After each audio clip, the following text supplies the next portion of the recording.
Hey, it's John. Welcome back to the show. And this is an album ranking. Today, I'm going to rank the studio catalog of a band that has become one of my favorites in my lifetime. From Atlanta, Georgia, the Black Crowes. Black Crowes have released 9 very good to great studio albums since 1990. They started out as Mr. Crow's Garden in 1984. At the core of the band, we have always had Chris Robinson on lead vocals, guitar, and harmonica, and his younger brother, Rich Robinson, on an assortment of stringed instruments. And of course, they are the main songwriters in this band. 9 studio albums. How you rank them depends on what you like. But no matter how you rank them, there's a lot to love on all of them. So, without further ado, let's start ranking the albums, and let me grab my notes here so I could tell you who played on each, because there were a lot of members who passed through this band, not like to the extent of like Jethro Tull or Santana, but they did have quite a few great musicians pass through the ranks. So, my number 9 is their third album, released on November 1, 1994, on American Recordings. It is Amorica. And no, this is not the original album cover with the pubic hair coming out of the bikini bottom. Now, on this album, the band were starting to go more jammy. The songs were getting a little bit longer. They were going more mid-tempo. There were a few rockers on here, but they were going into more of a jammy direction in scope with their songwriting. At this point, the Black Crowes were Chris Robinson, Rich Robinson, and they retained all the members who were on the previous album, Southern Harmony and a Musical Companion, who are Johnny Colt on bass guitar, Steve Gorman on drums, and Mark Ford on guitar. So this album, the first 2 songs were released as singles, but in reverse of what they were on the album. A Conspiracy was the first single, and it's a good single, one of the harder hitting songs on the album. It's good. I wouldn't say it's one of their better singles. I think all the singles from the first 2 albums were stronger, but still pretty good. Gone hits a little harder. It's got this nice stop-start rhythm to it, and Chris is really on fire with his vocals here. He's screaming a lot. There's a lot of cool guitar lines on here. Like I said, the rhythm on it's really, really cool. The third single on here was Wiser Time. To me, this is the superior of the singles that were released on this album. Now, although this is more of a mid-tempo groove to it, I love the slide guitars on here. I love the laid-back feel. I love the chorus on here. Excellent track. To me, this album, when I think about it, it's kind of like their Led Zeppelin presence. You got some songs that are a little more laid back and slower, and you got a few that are hit hard. At the same time, some of the songs, they end abruptly, or they kind of drag a little too long. Hi-Hat Blues, which is a song they still play live, that's kind of like the Royal Orleans of the album, if you would. Cursed Diamond, she gave Good Sunflower. They're more laid back and slower. Good parts to this song, but they are longer. They drag a little bit. Nonfiction's another ballad, but this one's acoustic, and this one is a beautiful song, both lyrically and musically. I really dig that a lot. P25 London hits a little bit harder with those great guitars and their louder guitars and the harmonica as well. Songs like Ballad and Urgency and Downtown Money Waster, I think, point their way to their more rustic period that I love so much, and I'm going to talk about a little bit later. And Descending, I think, is a wonderful closer. Great heartfelt vocal from Chris on here. It's got more of a country feel. I get more into that. I love the piano on here, especially when it ends the song itself. So this is an album that a lot of people would rank higher. For me, it'd be more like a 7.5 out of 10. I still like it a lot. My number 9 is Amorica from 1994.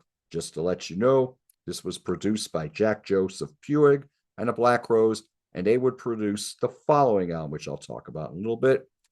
And this was their last album to date to go gold in the United States, and this hit number 11 on the Billboard Top 200 charts. My number 8 is the band's 6th album. This came out on May 7, 2001 on V2 Records. This is Lions. This was produced by Don Was.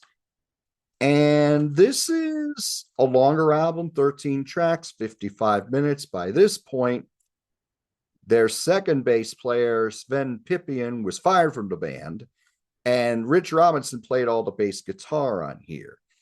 We have Audley Freed alongside Rich on guitar on this album. You may know Audley Freed's work with the wonderful band Cry of Love. If you'd like to hear more about Cry of Love, check out the YouTube channel, my friend Grant Arthur, his channel Grant's Rock Warehouse, where Grant's BM Bolts and I talk about the 2 albums by Cry of Love. This album, they really turn up the distortion on the guitars here. This starts out on fire. Tracks that are really hard hitting, have some cool Led Zeppelin riffs in here. I'm going to reference Zeppelin a little bit. I'm not saying they sound like Zeppelin, but there are remnants of Zeppelin in their sound, as well as so many other bands that I'll be talking about. Midnight from the Inside Out, I think, is a kick-ass opener. And then we go into Lickin', which has another great stop-start rhythm to it. That was a single off this album. The other single off this album was Soul Singin', which is a 180 musically. This has a great sing-along feel to it, a lot more laid back. The call and response in the choruses is excellent. Very catchy lyric on this. Very, very cool. Come On is another hard-hitting track on here, as is Greasy Grass River. They hit really hard. Those songs are really cool, particularly Come On. This is a great anthem on here. Losing My Mind is a strong ballad.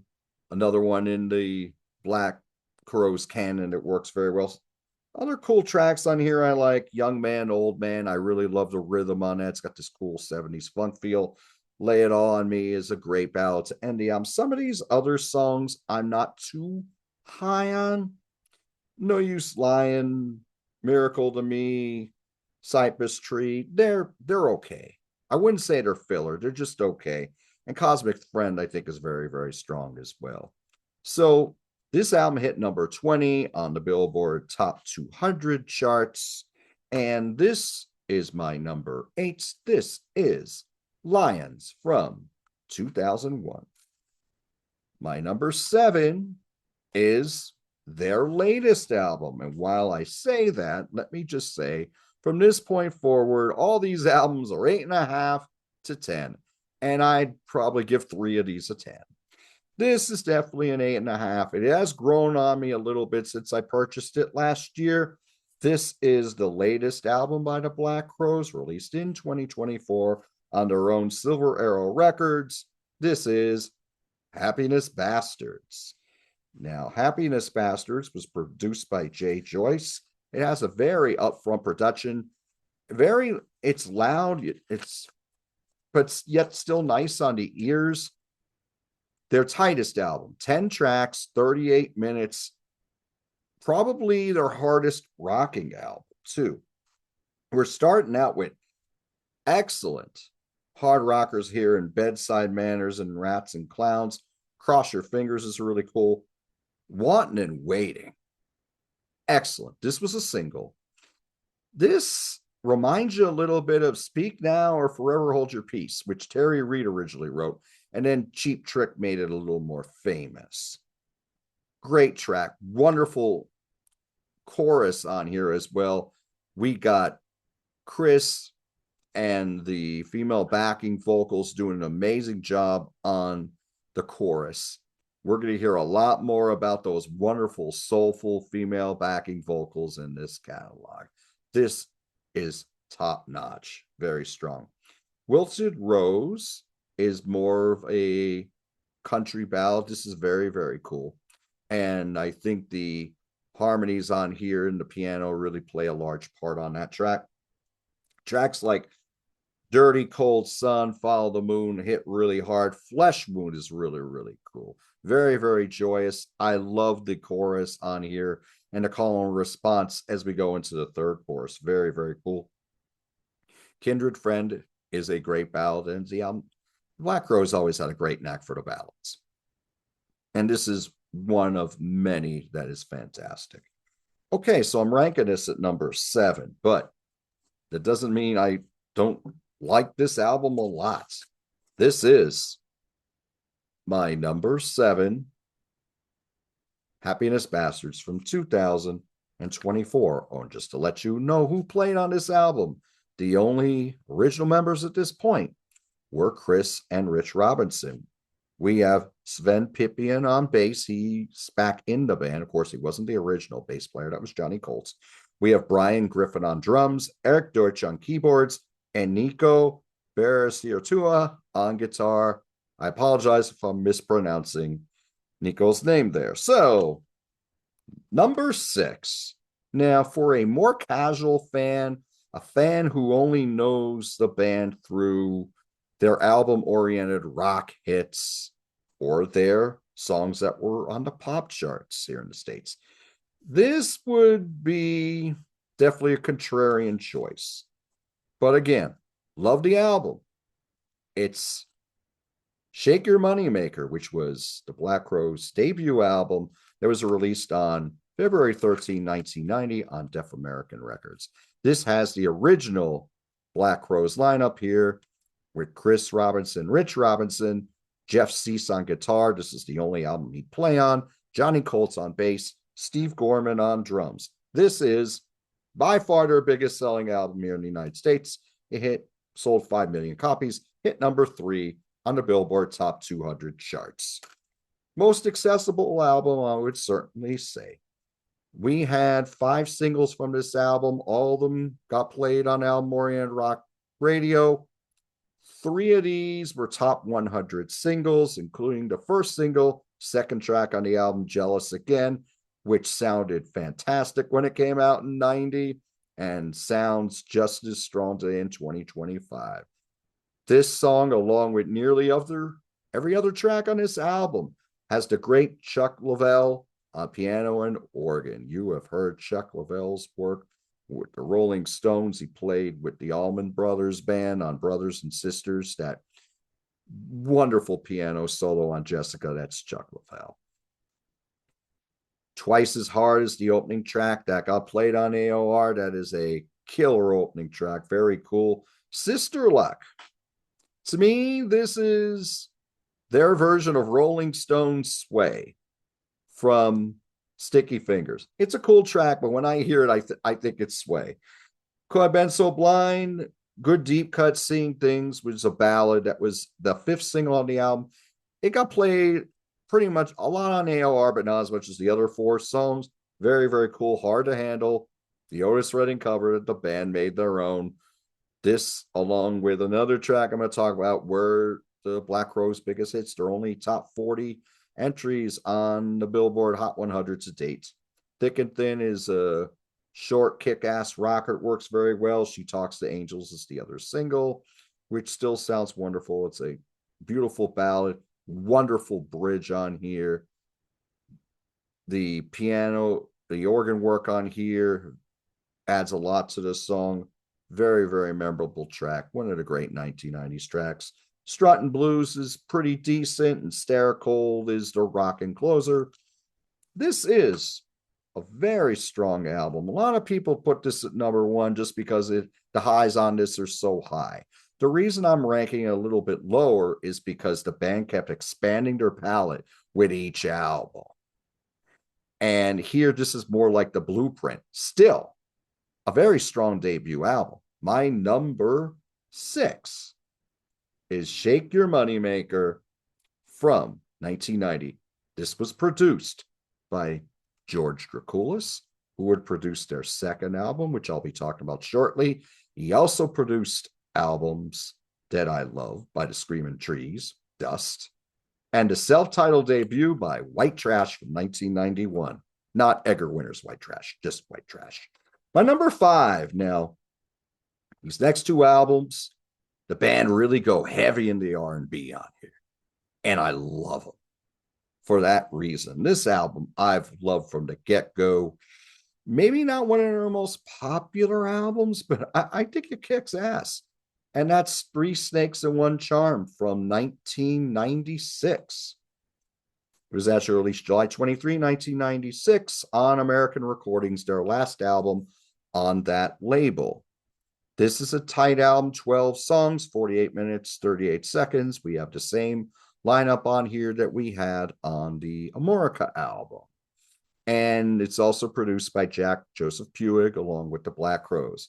Now, the thing with this album, as I mentioned, it's very R&B, but we still got the rock here, and we got the Dirty Dozen brass band on the horns, and they leave a tremendous impact on this album. If you want something closer to late 60s, 70s soul in your Black Crowes, this is probably the album for you. Now, the singles off this, and I'm going off of memory for these. I'm just thinking of the songs that were played on Rock 107 WEZX FM, Scranton, Pennsylvania, still locally owned and operated in 2025. Back in 1996, Good Friday was the first single. Rock meets gospel on here. Wonderful. The backing vocals really complement Chris's lead on the chorus, and what a memorable chorus this is. The harmonica playing on here, the presentation, all wonderful. Blackberry was another single off this album, not as successful. It is a decent track. Under a Mountain, the opener is got more of this slow, sludgy rock sound, a little bit what you heard on Amorica. But from here, the album is about groove and R&B, and Nebuchadnezzar has this kick-ass riff that just sticks in your head. One Mirror Too Many, very R&B, as is Only Halfway to Everywhere. These songs remind you of Sly and the Family Stone, with these horn lines in here and these great vocals, great choruses on here. Bring On, How Much for Your Wings. They're a little more laid back, more acoustic, very, very strong tracks. Let Me Share the Ride takes that R&B feel from Halfway to Everywhere, and they only make it more R&B, stronger. Excellent track. Very, very cool. It might be my favorite song on the album, along with Good Friday. One Mirror Too Many is wonderful, as I mentioned. Girl from a Pawn Shop is excellent. Better When You're Not Alone is a wonderful ballad. Evil Eye is a very cool closer. This is an album that I always enjoyed from the get-go, and I still love it today. This hit number 15 on the Billboard Top 200. This is my number 5, Three Snakes and One Charm. My number 4 was the album that came out after Three Snakes and One Charm. This came out on January 12, 1999. It is their only album that was released on Columbia Records. This is By Your Side. This was their only album produced by Kevin Shirley. In my humble opinion, this is the best recorded album in the Black Crowes canon. To go over Kevin Shirley's credits will take me all day. In my humble opinion, I think this is Chris Robinson's finest vocal performance. They rock a little harder on here. This is probably their hardest rocking album at this point, but they're also adding a lot of great soul in here, and the Dirty Dozen brass band are bringing it as well. On this album, we have Sven Pippian coming in on bass.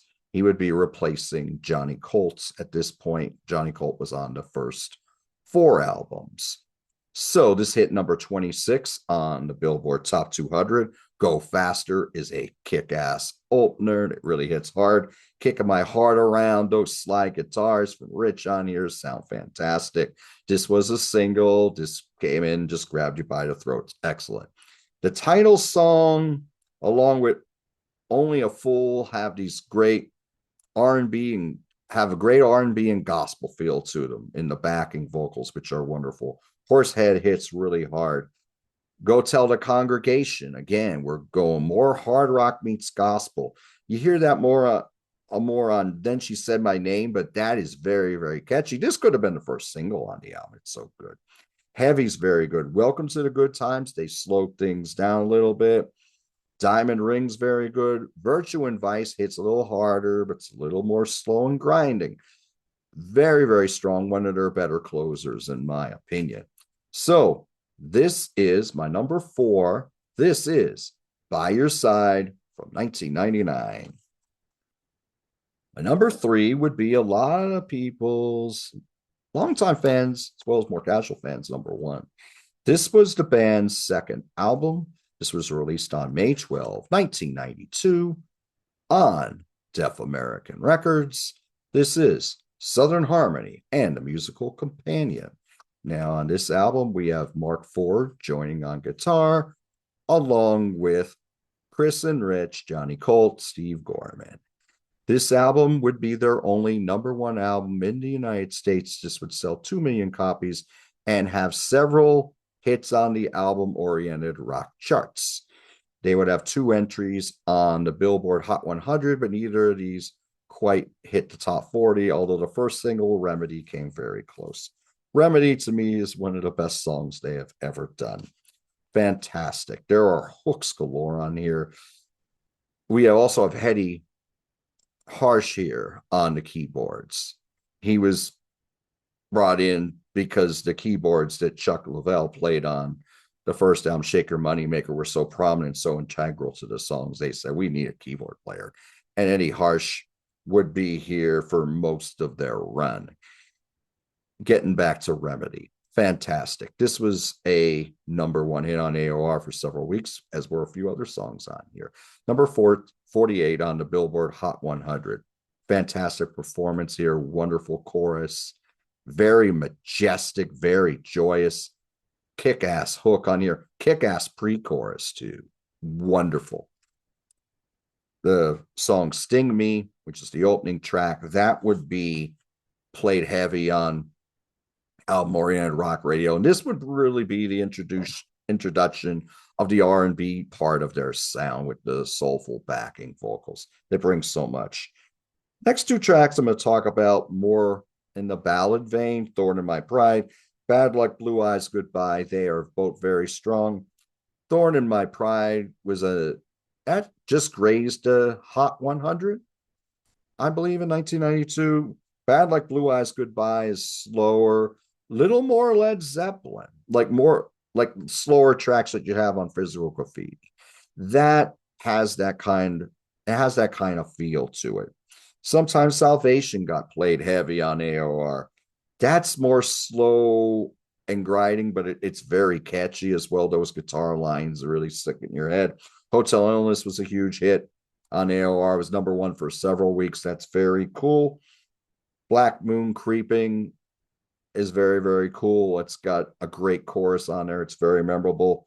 No Speak, No Slave is a wonderful guitar line. Guitar riffs on there, very cool. My Morning Song is very, very strong. The band still play it live. Very cool. And the last track is Time Will Tell. This was originally written by Bob Marley. The band really make this one their own. It's mostly led by the vocal on here. Again, the backing vocals really, really add to this track. You can argue this may be even stronger than Bob Marley's version, but this was a leap forward creatively for the Black Crowes, even if it didn't have the big hits on it.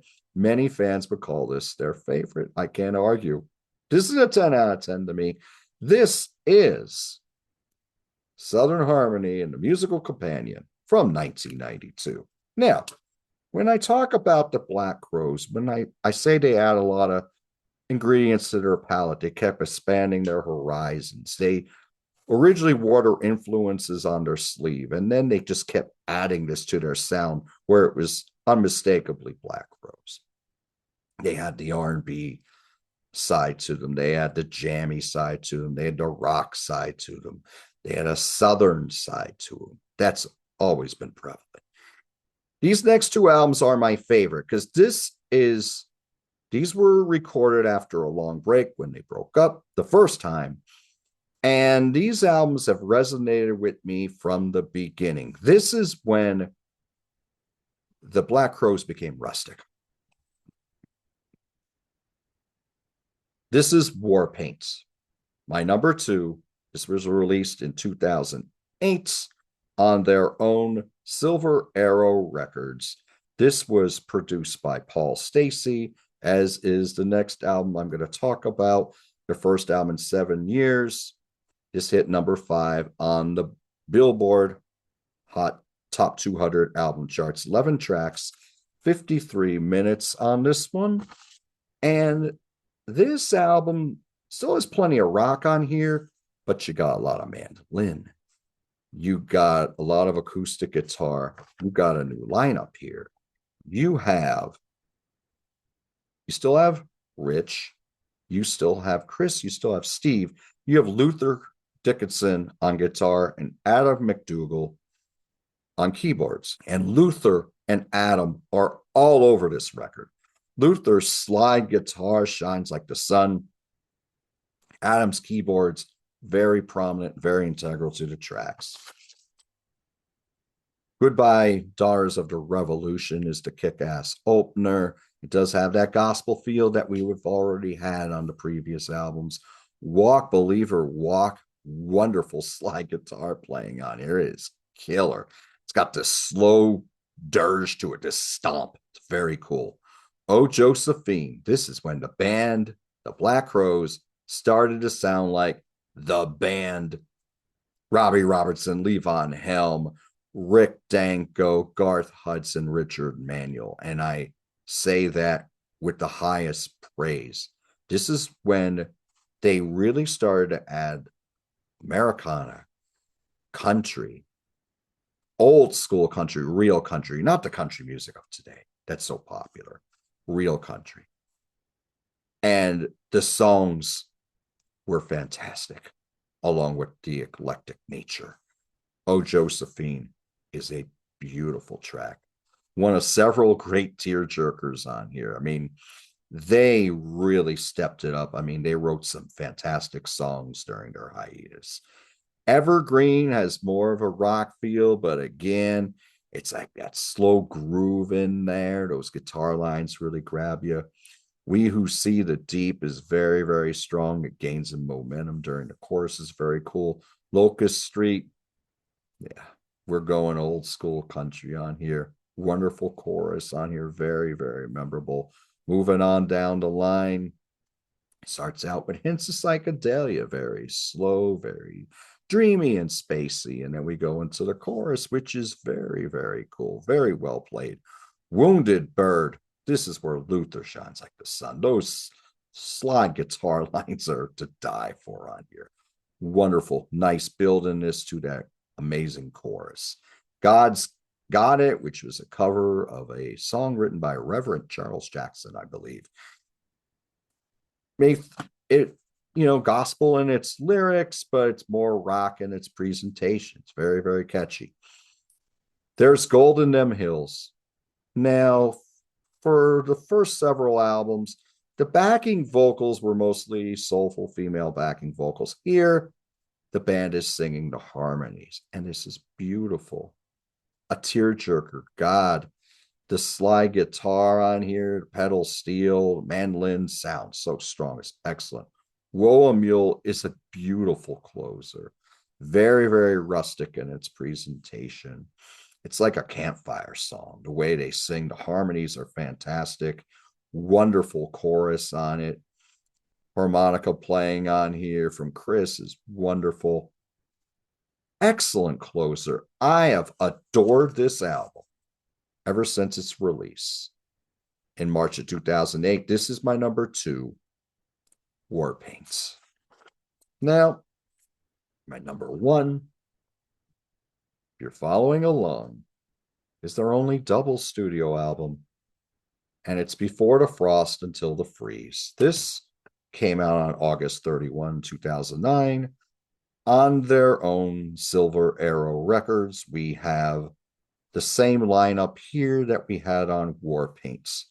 This is a double album. When you bought the album back in 2009, as I did, A gallery of sound, more music for your money. Still locally owned and operating, kicking ass and taking names, just like the Black Crowes. Came out as a single CD, which came in a case like this. And it came with a download card. Here's the download card. And on the back, it gave you the code. You download the album, and you put it on a CD for yourself like I did. To me, this is their physical graffiti. I like this more than physical graffiti. And I love physical graffiti. 20 songs, 1 hour and 41 minutes, 19 original songs, 1 cover, recorded live at Levon Helm's barn in Woodstock, New York, in front of a small but very appreciative crowd, very loose. All the songs are top notch. Amazing double album. This should be spoken as one of the great double rock albums of the rock and roll era. It is that strong, in my humble opinion. One I love even more than Warpaint. Again, this is their physical graffiti. Now, when we go into the songs, we have Good Morning Captain, which starts the album out very majestically, soaring chorus on there. It works very well. Been a long time waiting on love. This is the rocker. But it starts very mid-tempo, builds up in that pre-chorus, goes into that chorus that kicks ass. This is near 8 minutes of ecstasy. Rocks like fuck. It is awesome. The long jam at the end is killer. Appaloosa. Now we're going more into rustic music. One musician whose contributions on here cannot be underestimated is the great Larry Campbell.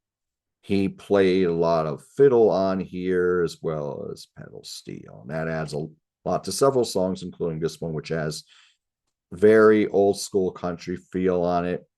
They're really going back to their roots when they were kids, when they heard these songs on the radio when they were growing up. Excellent, wonderful chorus on here. That pedal steel sounds phenomenal. A Train Still Makes a Lonely Sound. This is very, very cool. More of a rocker, but again, it's very laid back in its feel. Those slide guitars on there and the presentation work very, very well. It's very, very cool. I Ain't Hiding. Now, this was a song to hit radio. A lot of people said this is their disco song because it kind of resembles Miss You with the bass line, but it's faster. It's got a great hook in that bass line and the oohs in the verses. Cool chorus in here, but you know, the guitars rock really hard on this, but it's very, very catchy, very cool. Kept My Soul, another strong track on here, more mid-tempo, works very well. What Is Home? Now, we're going back to the mandolin on here, more rustic, more old school country. Very, very cool. This is a great sing-along chorus to a sing-along feel, very reflective. It's very, very strong. Houston, Don't Dream About Me, similar to A Train Still Makes a Lonely Sound, and it's in its presentation. It has this very melancholy feel to it. Very mid-tempo, but again, it's very, very catchy. Make Glad. This is more hard-hitting, but it's like a hard R&B. The bass lines on here are killer, whether they're in the fade out or in the main choruses and verses. The jam works on here very well. The call and response is very, very cool. Speaking of call and response between vocals, you got great call and response on, and the band played on those verses. The chorus is very, very cool, but the verses with the call and response and the vocals is very cool. This again rock's a little bit harder, but we're never getting to the hard rock again. Not on this album. Very, very catchy. Then we got one of several tear jerkers here to end before the Frost in The Last Place That Love Lives, which starts out with just Chris on his vocal and Rich on the guitar, and then they add in some more mandolin and some keyboards, added a lot of drama. Very, very cool. Then we get into Until the Freeze. And then the eclecticism goes to another level. We got Rich Robinson on sitar on here, Aimless Peacock. This is like hoedown meets psychedelia. If you were to go up to an average music fan and say this is the Black Crowes, they tell you you're on crack or something. But I love it. I love this from the get-go. It's a long track, very, very atmospheric, but the playing on here is wonderful. And it leads right into the more rustic, shady grove, which in its lyrics recalls Aimless Peacock, adding like, it comes off like a sequel to it lyrically, but musically it's totally different. It's very strong, as is Garden Gate. This is like America. This is Americana. You can say almost bluegrass here. But what a chorus on here. The choruses on this album throughout are wonderful, very memorable, very, very good. Greenhorn, we're slowing it down. Another tearjerker. What a chorus on here. So well sung by Chris. I'm going to wake up in the morning, wake and look into your eyes, and I see the world from faraway sky. I'm going to wake up in the morning, wake and look into your eyes. Beautiful. Shine Along. That mandolin on there sounds so strong. Got a good Little Feat vibe on here, particularly early Little Feat. Like some of these songs, I mean, they remind you a little bit of like Strawberry Flats or Texas Rose Cafe from those early Lowell George albums. Shine Along is so, so cool. What, again, a fantastic chorus. Very, very country in its feel. Excellent. Mandolin playing on it, top notch. Roll Jeremiah. Again, we're going back to old school country. It's got a great feel to another strong track. Lady of Avenue A, more melancholy. A great vocal performance from Chris on here. Excellent. So Many Times, which is the only cover on the album. This was written by Stephen Stills and Chris Hillman. This was originally on Manassas's Down the Road album. This is a very strong cover. Fork in the River closes the album on a wonderful note. Harmonies on this are magical. Another wonderful tearjerker. Until the Freeze is heavy on the country and the tearjerkers, and I love it. I love this more than I love Until the Freeze more than Before the Frost, because I just love all of these great tearjerker songs on here. They're so well written. They're going into territory they haven't explored much until this point. But everything is written so well. As I like to always say, it's about the songs first. The songs on the Before the Frost, Until the Freeze, everything is so strong. Again, one of the best double albums in the rock and roll era, in my humble opinion. This is my number one, Before the Frost, Until the Freeze, from 2009. Now, let's do a recap of my album ranking by the Black Crowes. My number 9 is Amorica from 1994. My number 8 from 2001, Lions. My number 7 from 2024, Happiness Bastards. My number 6 from 1990, Shake Your Moneymaker.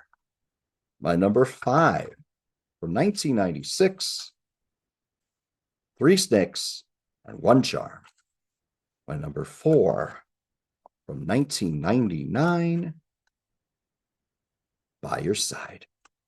My number 3 from 1992, Southern Harmony and Musical Companion. My number 2 from 2008, Warpaint. My number 1, With a Bullet, which is I love all these. From 2009, Before the Frost, Until the Freeze. So, what do you think of the Black Crowes music? How would you rank these albums if you have them all? And if you don't, what are your favorite albums by the Black Crowes? Are there albums by them that you're not so fond of? What are your favorite songs by the Black Crowes? Do you agree that they are one of the great rock and roll bands of our lifetimes? Have you seen them live? I've seen them twice. I saw them in 1997. They closed the Further Festival in 2015. I saw them when they closed Peach Fest, which was the Allman Brothers Band Festival for a long time. And both of those shows were at Montage Mountain in Moosic, Pennsylvania. I'm going to see them this Saturday, September 27, or this upcoming Saturday. I mean, today I'm filming this on September 6, 2025. I will be seeing the Black Crowes at the Bethel Center for the Arts on Saturday, September 27. And first time in 10 years, first time, I believe they're the only band on the bill. I'm really looking forward to this show. So, thank you all so much for watching the show today. Just to give you some programming notes, I have just dropped my latest edition of the Live Cuts, where we discuss Peter Frampton's 1995 live album, his second live album, and it was called Frampton Comes Alive 2. My guest, my friend from his wonderful channel, Curlis Mania, Mr. Tom Curlis. I will also have an album wars show and an album review show coming in the next couple days. I also will be on Grants Rock Warehouse on Monday, September 8, 2025 at 8 p.m. Eastern Standard Time. Join DC Tune Time, Johnny Metal, Yvonne and Music Man, BM Bolt, Incomparable Grant Arthur, and myself as we talk about our 10 favorite songs from 1994. That is live September 8th, 8 p.m. Eastern Standard Time. I'm also going to be doing a show as like a sequel to that show, because what's been happening is I love so much stuff from the 1990s. I'll have 15, 20 honorable mentions, but we don't get a chance to talk about them on the show because we want to, well, Grant wants to keep the show tight, and I don't blame him. He wants to keep around 90 minutes. Makes sense, because we do a lot of talking on there. We have a great rapport with everyone who watches. Thank you all so much for watching those shows. I'm going to do like a companion piece to that show on my channel here, John the Music Nut. I'm going to record it, and then I'm going to put it out 9:30 p.m. Eastern Standard Time on Monday, September 8th, where I'll go over my top 10 from that year again. I'll give you my 20 honorable mentions. And I'll do that for 1995 too. 1996, I'm not going to do it because I already did a show for 1996 on my channel. So I hope you enjoyed the show today. Thank you so much for watching. Do what you love, and I'll talk to you soon.